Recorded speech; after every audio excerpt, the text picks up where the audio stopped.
ചാപ്പൽസ് എന്ന ഈ ഒരു പാഠത്തിൻ്റെ സെക്കൻഡ് പാർട്ടാണ് നമ്മൾ വായിക്കാൻ പോകുന്നത്. ഓക്കെ, ഫസ്റ്റ് ഈ പാരഗ്രാഫ് ഒന്ന് ഒരു വട്ടം കൂടി വായിക്കാം. മൃദു crept up to the window.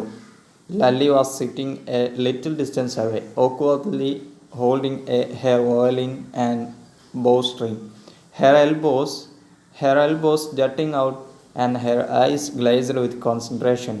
In front of her, with most of his back to the window, was a bony figure of music master. He had a mostly bald head with a fringe of old black hair falling around his ears and an old-fashioned tuft. A gold chain gleamed around his leathery neck and a diamond ring glittered on his hand as it glided up and down the stem of the violin. A large foot stuck out from the beneath of his gold-bordered waist edge, and he was beating time on the floor with a scrawny big toy. അപ്പോൾ ഈ ഒരു പാരഗ്രാഫിൽ പറയുന്നത് അവർ ആ കുട്ടികൾ ആ ഒച്ച കേട്ട ഇടത്തേക്ക് ജനലിൻ്റെ അടുത്തേക്ക് വന്നു. അപ്പോൾ അവിടെ ഒരു മ്യൂസിക് മാസ്റ്ററും പിന്നെ അതുപോലെ തന്നെ ലല്ലിയും ഇരുന്നു കൊണ്ട് ഇങ്ങനെ വയലിന് വായിച്ചുകൊണ്ടിരിക്കുന്നുണ്ട്. അതിൽ മ്യൂസിക് മാസ്റ്റർ ജനലിൻ്റെ ആ ഭാഗത്തുള്ള മതിലിനോട് ചാരി ഇരുന്നു കൊണ്ട് അതിനോട് പുറംതിരിഞ്ഞിരുന്നു കൊണ്ടാണ് മ്യൂസിക് വായിക്കുന്നത്. അതോടൊപ്പം തന്നെ ലല്ലി ഈ മ്യൂസിക് മാസ്റ്ററിൻ്റെ ഓപ്പോസിറ്റ് ഇരിക്കുന്നു. ഇതൊക്കെയാണ് ഈ ഒരു ഭാഗത്ത് പറയുന്നത്. ഇതിൽ മ്യൂസിക് മാസ്റ്ററിൻ്റെ ആ ഒരു ആകാരവടവിനെ എങ്ങനെയാണ് ഇവർ വിശദീകരിക്കുന്നത് എന്നതാണ് ഇതിൽ നമ്മൾ പ്രധാനമായിട്ടും നോക്കേണ്ടത്. ഓക്കെ, മൃദു crept up to the window. Creep എന്ന് പറഞ്ഞാൽ നുഴഞ്ഞു കയറുക എന്നൊക്കെയാണ് അർത്ഥം. അപ്പോൾ നമ്മളിങ്ങനെ എത്തി നോക്കൂലേ, അപ്പോൾ അതിനാണ് ഇവിടെ ക്രീപ്പ് എന്ന് പറയുക. മൃദു ക്രപ്റ്റ് അപ്പ്, മൃദു എത്തി നോക്കി, നുഴഞ്ഞു കയറി ടു ദി വിൻഡോയിലേക്ക് ഇങ്ങനെ നുഴഞ്ഞു കയറി നോക്കി. Lalli was sitting in A little distance away.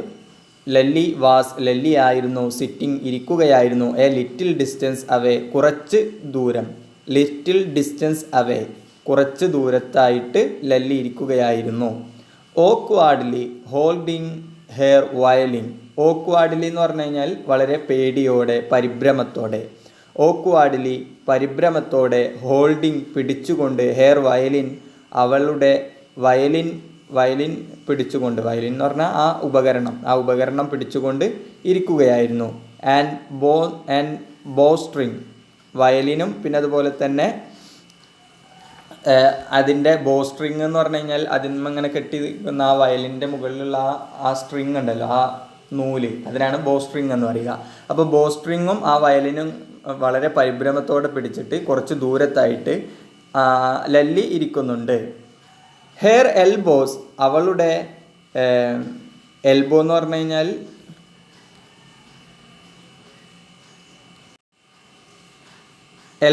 കഴിഞ്ഞാൽ കൈമുട്ട്.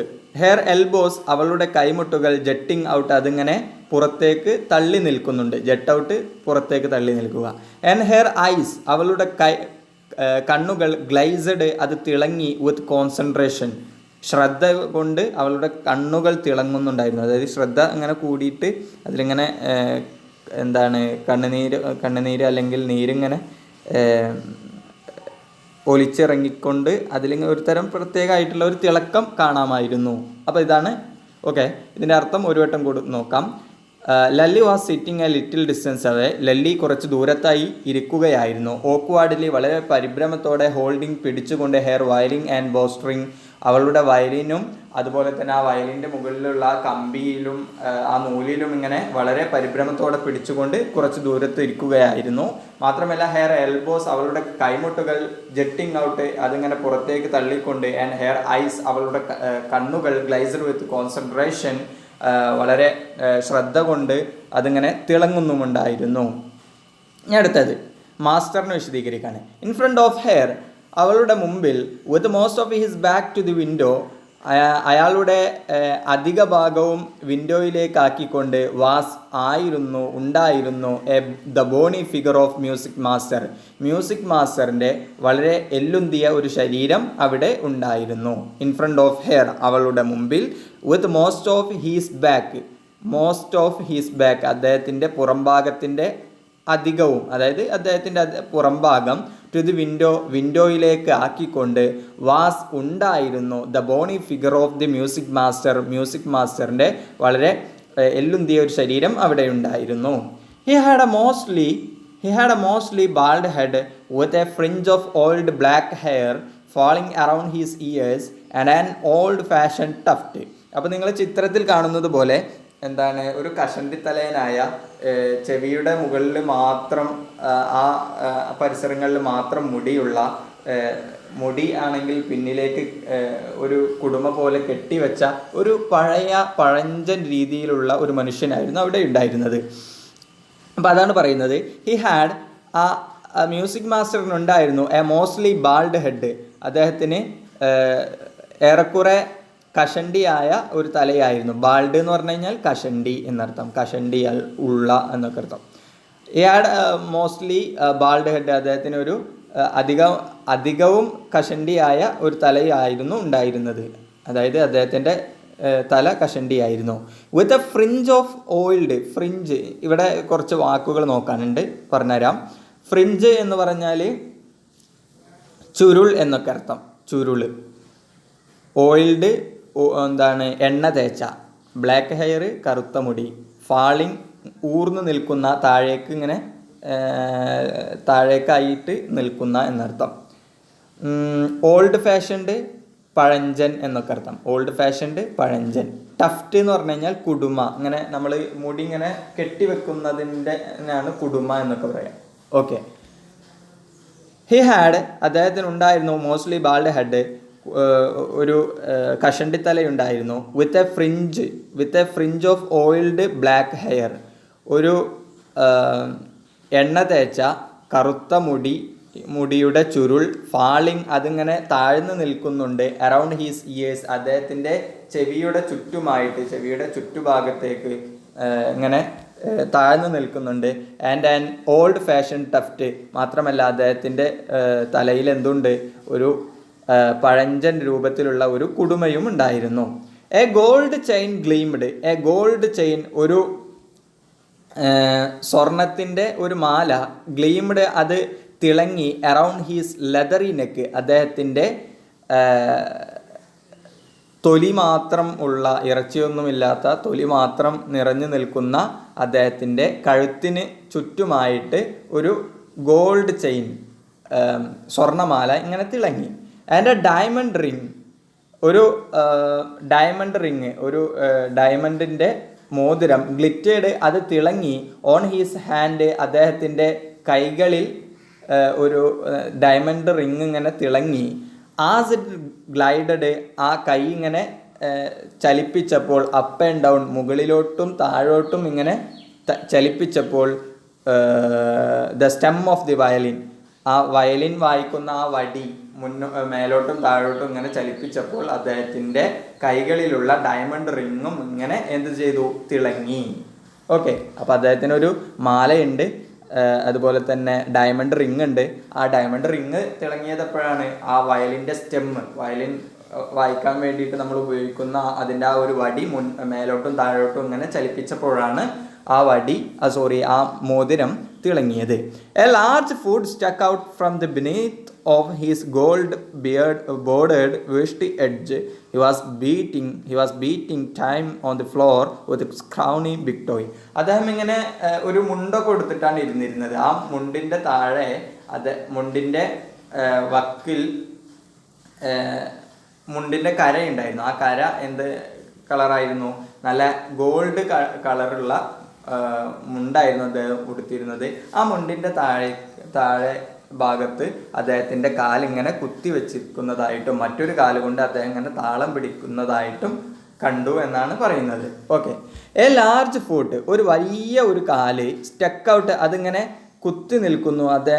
അദ്ദേഹം ഇങ്ങനെ വെച്ചിരിക്കുന്നു. ഫ്രം ബിനീത്ത് ഹീസ്, അടിയിലൂടെ. ഹീസ് ഗോൾഡ് ബോർഡേഡ്, എന്താണ് ഗോൾഡ് ബോർഡേഡ് എന്ന് പറഞ്ഞു കഴിഞ്ഞാൽ നല്ല സ്വർണ്ണ നിറത്തിലുള്ള കരയുള്ള എന്നർത്ഥം. സ്വർണ്ണ നിറത്തിൻ്റെ കരയുള്ള വേഷ്ടി എഡ്ജ്, അദ്ദേഹത്തിൻ്റെ വെഷ്ടി എന്ന് പറഞ്ഞു കഴിഞ്ഞാൽ മുണ്ട് എന്നർത്ഥം. അപ്പോൾ അദ്ദേഹത്തിൻ്റെ സ്വർണ്ണ നിറത്തിൽ കരയുള്ള മുണ്ടിൻ്റെ അറ്റത്തിലൂടെ ഒരു കാലിങ്ങനെ കുത്തി നിൽക്കുന്നതായി കണ്ടു, കുത്തി നിൽക്കുന്നുണ്ട്. ആൻഡ് ഹി വാസ്, അദ്ദേഹമായിരുന്നു ബീറ്റിംഗ് ടൈം, അദ്ദേഹം ഇങ്ങനെ അടിക്കുന്നുണ്ടായിരുന്നു. ഓൺ ദി ഫ്ലോർ, നിലത്തടിക്കുന്നുണ്ടായിരുന്നു. With a scrawny big toy, ഒരു മെലിഞ്ഞ വലിയ വിരലുമായിട്ട്, അദ്ദേഹത്തിൻ്റെ ആ വലിയ ബിഗ് ടോയ്, അദ്ദേഹത്തിൻ്റെ മെലിഞ്ഞ തള്ളവിരലുമായിട്ട് അദ്ദേഹം ഇങ്ങനെ ഗ്രൗണ്ടിൽ ഇങ്ങനെ താളം പിടിച്ചിങ്ങനെ അടിക്കുന്നുണ്ടായിരുന്നു. ഓക്കെ, അപ്പോൾ ഇതൊക്കെയാണ് അവിടെയുള്ള സന്ദർഭം വിശദീകരിക്കുന്നത്. ഓക്കെ, ഇനി ബാക്കി. He played A few notes. Music master എന്ത് ചെയ്തു? പ്ലേഡ്, അദ്ദേഹം വായിച്ചു. എ ഫ്യൂ നോട്ട്സ്, കുറച്ച് നോട്ട്സ് വായിച്ചു. അതായത് വയലിൻ നോട്ട്സ് എന്നാണ് പറയുക. നമ്മൾ പാട്ട് 2 വരി പാടി എന്നൊക്കെ പറയില്ലേ, അതുപോലെ വയലിൻ വായിക്കുന്ന വായിക്കുന്ന സാധനത്തിന് നോട്ട് എന്നാണ് പറയുക. 2 വരി എന്നുള്ളിടത്ത് ഇവിടെ 2 നോട്ട് എന്നൊക്കെയാണ് പറയുക. അപ്പോൾ വയലിൻ്റെ 2 നോട്ട്സ് വായിച്ചു. Lully stumbled behind him her on violin. Lully stumbled, Lully എന്ത് ചെയ്തു? സ്റ്റംബിൾ എന്ന് പറഞ്ഞാൽ അതിൻ്റെ അർത്ഥം ഇടറുക, തെറ്റുക എന്നൊക്കെയാണ് അർത്ഥം. അത് വായിക്കുന്നിടത്ത് തെറ്റി, വയലിൻ വായിക്കുന്നിടത്ത് തെറ്റി എന്നർത്ഥം. ലല്ലി സ്റ്റംബിൾഡ്, ലല്ലി ഇടറി, പേടിച്ചുകൊണ്ട് ഇടറി, തെറ്റി. Behind him on hair violin, behind him അദ്ദേഹത്തിന് ശേഷം, അദ്ദേഹം വായിച്ചതിന് ശേഷം, ഓൺ ഹെയർ വയലിൻ, അദ്ദേഹത്തിന് അവളുടെ വയലിൻ വായിക്കുന്നിടത്ത് അവൾക്ക് ചെറിയ ഇടർച്ച സംഭവിച്ചു, അവൾ തെറ്റി എന്നർത്ഥം, വായിച്ചു കൊടുത്ത് തെറ്റി. വിച്ച്, ഏത് വയലിനാണ്? വിച്ച് ലുക്ക്ഡ് ക്വയറ്റ് ഹെൽപ്ലെസ്, വളരെ നിസ്സഹായമായി തോന്നപ്പെട്ടു. Look quite helpless, look helpless എന്ന് പറഞ്ഞു കഴിഞ്ഞാൽ, ലുക്ക്ഡ് ഹെൽപ്ലെസ് എന്ന് പറഞ്ഞു കഴിഞ്ഞാൽ നിസ്സഹായയായി കാണപ്പെട്ടു. ആൻഡ് അൺഹാപ്പി, അസന്തുഷ്ടയായും കാണപ്പെട്ടു. ഇൻ ഹെയർ ഹാൻഡ്സ്, അവളുടെ കൈകളിൽ. അപ്പോൾ അവളുടെ കൈകളിൽ അസന്തുഷ്ടമായും, പിന്നെ അതുപോലെ തന്നെ പിന്നെന്താ വേർഡ് പറഞ്ഞത്, അസന്തുഷ്ടയായും നിസ്സഹായയായും തോന്നപ്പെട്ട ആ വയലിൻ വായിക്കുമ്പോൾ ആർക്ക്? നമ്മുടെ ലല്ലിക്ക് ചെറിയ ഇടർച്ച സംഭവിച്ചു എന്നർത്ഥം. വാട്ട് എ ഡിഫറൻസ്, എന്തൊരു വ്യത്യാസമാണ് 2 പേരും വായിക്കുമ്പോൾ. ഒരാൾ വായിക്കുമ്പോൾ നല്ല ശബ്ദം, വേറൊരാൾ വായിക്കുമ്പോൾ അത് കേൾക്കാൻ നമ്മളെ ചെവി പോലും അനുവദിക്കില്ല, ആ രീതിയിലുള്ള ശബ്ദമായിരുന്നു. വാട്ട് എ ഡിഫറൻസ്, എന്തൊരു വ്യത്യാസമാണ്. The music master's notes, music മാസ്റ്ററിൻ്റെ നോട്ടുകൾ, അദ്ദേഹം വായിക്കുമ്പോഴുണ്ടാകുന്ന ആ നോട്ടുകൾ, സീമഡ്, അത് തോന്നപ്പെട്ടു, ടു ഫ്ലോട്ട് അപ്പ്, അതിങ്ങനെ പൊങ്ങിക്കിടക്കുന്നതായിട്ട് കാണപ്പെട്ടു. അദ്ദേഹത്തിൻ്റെ നോട്ട്സ്, അദ്ദേഹം വായിച്ച ആ വയലിൻ്റെ നോട്ട്സ് വാസ് സീംഡ്, അത് തോന്നപ്പെട്ടു, ടു ഫ്ലോട്ട് അപ്പ്, അതിങ്ങനെ പൊങ്ങി നിൽക്കുന്നതായിട്ട് തോന്നപ്പെട്ടു. ആൻഡ് സെറ്റിൽ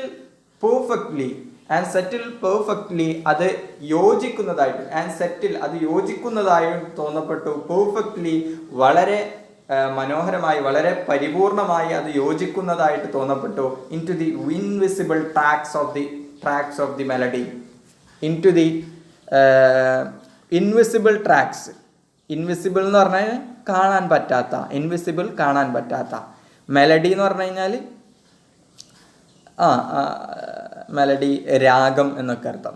അപ്പോൾ രാഗത്തിൻ്റെ കാണാൻ പറ്റാത്ത ട്രാക്കുകളോട് കൃത്യമായി യോജിക്കുന്നതായിട്ട് അദ്ദേഹം വായിക്കുമ്പോൾ അദ്ദേഹത്തിൻ്റെ നോട്ടുകൾ തോന്നപ്പെട്ടു. മ്യൂസിക് മാസ്റ്റേഴ്സ് നോട്ട്, മ്യൂസിക് മാസ്റ്ററിൻ്റെ നോട്ടുകൾ സീംഡ്, അത് തോന്നപ്പെട്ടു, ടു ഫ്ലോട്ട് അപ്പ്, അതിങ്ങനെ പൊങ്ങി നിൽക്കുന്നതായിട്ട്. ആൻഡ് സെറ്റിൽ പെർഫെക്റ്റ്ലി, അത് വളരെ കൃത്യമായിട്ട് യോജിക്കുന്നതായിട്ട്. Into the invisible tracks of the melody, രാഗത്തിൻ്റെ കാണാൻ പറ്റാത്ത ട്രാക്കുകളോട് കൃത്യമായിട്ട് യോജിക്കുന്നതായിട്ട് നമുക്ക് തോന്നപ്പെട്ടു. Okay, It was like the wheels of the train fitting smoothly into the rails and whizzing along, as Ravi said. അദ്ദേഹം ഇങ്ങനെ ഈ വയലിൻ വായിച്ചു കൊണ്ടിരിക്കുമ്പോൾ ഒരു ട്രെയിന് കൃത്യമായി അതിൻ്റെ പാളത്തിലൂടെ കൂക്ക് വിളിച്ച് ഇങ്ങനെ മുന്നോട്ട് പോകുന്നത് പോലെ നേരത്തെ രവി പറഞ്ഞതുപോലെ നമുക്ക് തോന്നും. ഇറ്റ് വാസ് ലൈക്ക്, അദ്ദേഹത്തിൻ്റെ ആ നോട്ട്സ് ആയിരുന്നു ലൈക്ക് പോലെയായിരുന്നു ദ വീൽസ് ഓഫ് ട്രെയിനിൻ്റെ വീൽസ് പോലെ, ട്രെയിനിൻ്റെ വീൽസ്, ട്രെയിനിൻ്റെ ടയറ് പോലെ നമുക്ക് തോന്നപ്പെട്ടു. ഫിറ്റിംഗ് കൃത്യമായിട്ട് യോജിക്കുന്ന, സ്മൂത്ത്ലി വളരെ സ്മൂത്തായിക്കൊണ്ട്, വളരെ നിർമ്മലമായിക്കൊണ്ട്, ഫിറ്റായി ഇരിക്കുന്ന, കൃത്യമായി ഇരിക്കുന്നു. ഇൻ ടു ദി റെയിൽസ്, പാളത്തിൽ കൃത്യമായിട്ട് കൃത്യമായിട്ട് ഇരിക്കുന്ന ട്രെയിനിൻ്റെ വീൽസ് പോലെ, ചക്രങ്ങൾ പോലെ അദ്ദേഹത്തിൻ്റെ നോട്ട്സ് അതുപോലെയായിരുന്നു. ആൻഡ് വിസിങ് അലോൺ, അങ്ങനെ ശബ്ദമുണ്ടാക്കി മുന്നോട്ട് പോകുന്ന ട്രെയിനിൻ്റെ ടയറുകൾ എങ്ങനെയാണോ റെയിലിനോട് യോജിക്കുന്നത്, റെയിലിൽ ഫിറ്റായി ഇരിക്കുന്നത്, അതുപോലെയാണ് ഇതിൻ്റെ വീലുകൾ തോന്നപ്പെട്ടത്. ആസ് രവി സെഡ്, രവി പറഞ്ഞതുപോലെ ഇങ്ങനെയായിരുന്നു എന്നർത്ഥം. Okay. Mridu stayed at that huge bearded arm moving effortlessly up the violin stem making lovely music. Mridu തുറിച്ചു നോക്കി, അറ്റ് ദാറ്റ് ഹ്യൂജ്, ആ വലിയ, ബെറിങ്ഡ് എന്ന് പറഞ്ഞാൽ മോതിരമുള്ള, അപ്പോൾ മൃദു സ്റ്റേഡ് അറ്റ്, ആ വലിയ മോതിരമുള്ള കരങ്ങളിലേക്ക് ഇങ്ങനെ തുറിച്ചു നോക്കുന്നതായിട്ട്, ആ കൈകളിലേക്ക് മൃദു ഇങ്ങനെ തുറിച്ചു നോക്കി. ആ കൈകൾ എന്താ ചെയ്യുന്നത്? മൂവിങ്, അതിങ്ങനെ ചലിക്കുന്നു. മൂവിങ്, അത് ചലിപ്പിക്കുന്നു. എഫേർട്ട്ലെസ്ലി, ഒരു പ്രയാസവുമില്ലാതെ, പ്രയാസമില്ലാതെ, ആ പ്രയാസമില്ലാതെ ആ കൈകൾ ഇങ്ങനെ ചലിപ്പിക്കുന്നു. Up the violin stem, up മുകളിലോട്ട്, മൂവിങ് അപ്പ്, അതിങ്ങനെ ചലിപ്പിക്കുന്നു. ദ വയലിൻ സ്റ്റെം, ആ വയലിൻ്റെ ആ വടി ഇങ്ങനെ ചലിപ്പിക്കുന്നു. മേക്കിംഗ് ലവ്ലി മ്യൂസിക്, മേക്കിംഗ് ഉണ്ടാക്കിക്കൊണ്ട്, ലവ്ലി മ്യൂസിക് വളരെ രസകരമായ, വളരെ ഇമ്പമാർന്ന മ്യൂസിക് ഉണ്ടാക്കിക്കൊണ്ട്, അപ്പോൾ വളരെ ഇമ്പമാർന്ന മ്യൂസിക് ഉണ്ടാക്കിക്കൊണ്ട് ചലിപ്പിക്കുന്ന, മ്യൂസിക്കിൻ്റെ വയലിൻ സ്റ്റെമ്മ് ചലിപ്പിക്കുന്ന ആ വലിയ മോതിരമുള്ള വലിയ ആ കൈ മൃദു എന്തു ചെയ്തു? വളരെ ശ്രദ്ധയോടെ, ശ്രദ്ധയോടെ തുറിച്ചു നോക്കി. Okay. Squawk, there was a lully drilling again. Squawk, വേറൊരു ഒച്ച ഉണ്ടായി. സ്കോക്ക്, അങ്ങനെ ഒരു ഒച്ച ഉണ്ടായി. there was ലല്ലി ആയിരുന്നു. ഡ്രൈലിംഗ് അഗെയിൻ, ലല്ലി വീണ്ടും പാളം തെറ്റുകയായിരുന്നു. അതായത് ലല്ലി വീണ്ടും ട്രാക്ക് തെറ്റി എന്ത് ചെയ്യാണ്? വയലിൻ വായിക്കുകയാണ്. അപ്പോൾ അതിൻ്റെ ശബ്ദമുണ്ടായി. അമ്മ, came a wail from the gate. അമ്മ, ഓ. അപ്പോൾ ഇതിങ്ങനെ ശ്രദ്ധിച്ചുകൊണ്ടിരിക്കുമ്പോൾ പുറത്തുനിന്ന് വേറൊരു ശബ്ദം ഉണ്ടാവുകയാണ്. അമ്മ. വന്നു. എ വെയിൽ, ഒരു നിലവിളി വന്നു. ഫ്രം ദി ഗേറ്റിൻ്റെ ഭാഗത്ത് നിന്ന് ഒരു നിലവിളി വന്നു. അമ്മ എന്നുള്ള ഒരു നിലവിളി വന്നു. Ravi sent that beggar away, cried his mother from the back veranda. Ravi sent that beggar away. Beggar എന്ന് പറഞ്ഞു കഴിഞ്ഞാൽ ഭിക്ഷാടനം നടത്തുന്ന ആള് എന്നൊക്കെ അർത്ഥം. അപ്പോൾ sent that beggar, ആ യാചകനെ എന്ത് ചെയ്യൂ? അയക്കൂ. അവേ, ദൂരേക്ക് അയക്കൂ. അതായത് അദ്ദേഹത്തെ തിരിച്ചു വിടൂ എന്നർത്ഥം. അപ്പോൾ ഒരു യാചകനാണ് വന്നത്. അപ്പോൾ ആ യാചകനെ തിരിച്ചു പറഞ്ഞേക്കാൻ പറയാണ്, വീടിൻ്റെ ഉള്ളിൽ നിന്ന് ആരോ പറയാണ്. ആ പറഞ്ഞത് ആരാണ്? ക്രൈഡ് ഹിസ് മദർ, അദ്ദേഹത്തിൻ്റെ അവൻ്റെ അമ്മ എന്ത് ചെയ്തു? ഉറക്കെ വിളിച്ചു പറഞ്ഞു. ഫ്രം ദി ബാക്ക് വരാന്ത, പിന്നിലുള്ള വരാന്തയിൽ നിന്നും അവൻ്റെ അമ്മ വിളിച്ചു പറഞ്ഞു. അവിടെ, ആ പിന്നിലുള്ള വരാന്തയിൽ അവിടെ അമ്മ എന്താണ് ചെയ്തിരുന്നത്?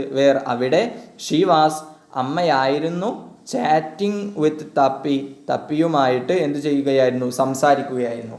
അപ്പോൾ പിന്നിലുള്ള വരാന്തയിൽ തപ്പിയുമായിട്ട് സംസാരിച്ചിരുന്നിരുന്ന അമ്മ എന്ത് ചെയ്തു? ആ യാചകനെ തിരിച്ചയക്കാൻ രവിയോട് പറഞ്ഞു. He has been coming here every day for the past week, and it is time he found another house to beg from. Party explained to Tapi. He has been coming here. അവൻ ഇവിടെ വന്നുകൊണ്ടിരിക്കുകയായിരുന്നു. He has been coming here. അവനിവിടെ വന്നുകൊണ്ടിരിക്കുകയായിരുന്നു. Here every day, എല്ലാ ദിവസവും ഇവിടെ വരുമായിരുന്നു. For the past week, കഴിഞ്ഞ ആഴ്ചയിൽ അദ്ദേഹം ആ യാചകൻ ഇവിടെ ഇങ്ങനെ വരുമായിരുന്നു, എല്ലാ ദിവസവും വരുമായിരുന്നു. ഇറ്റ് ഈസ് ടൈം, ഇത് സമയമാണ്. ഇറ്റ് ഈസ് ടൈം, സമയമായിരിക്കുന്നു. അവൻക്ക് found another house to beg from, വേറൊരു വീട്. ബെഗ് എന്ന് പറഞ്ഞു കഴിഞ്ഞാൽ എന്താണ്, യാചിക്കുക എന്നർത്ഥം. വേറൊരു വീട്ടിൽ പോയി യാചിക്കാൻ വേണ്ടി വേറൊരു വീട് കണ്ടെത്താനുള്ള സമയമായിരിക്കുന്നു. Patty explain to Tappy. Patty താപ്പിയോട് എന്ത് ചെയ്തു, വിശദീകരിച്ചു കൊടുത്തു. ഓക്കെ, നമ്മളെ ക്ലാസ് ഇതോടുകൂടെ നിർത്താമെന്ന് വിചാരിക്കുന്നു. നെക്സ്റ്റ് ഭാഗം വിശദീകരിച്ച് നമുക്ക് അടുത്ത ക്ലാസ്സിലെടുക്കാം. ഓക്കെ.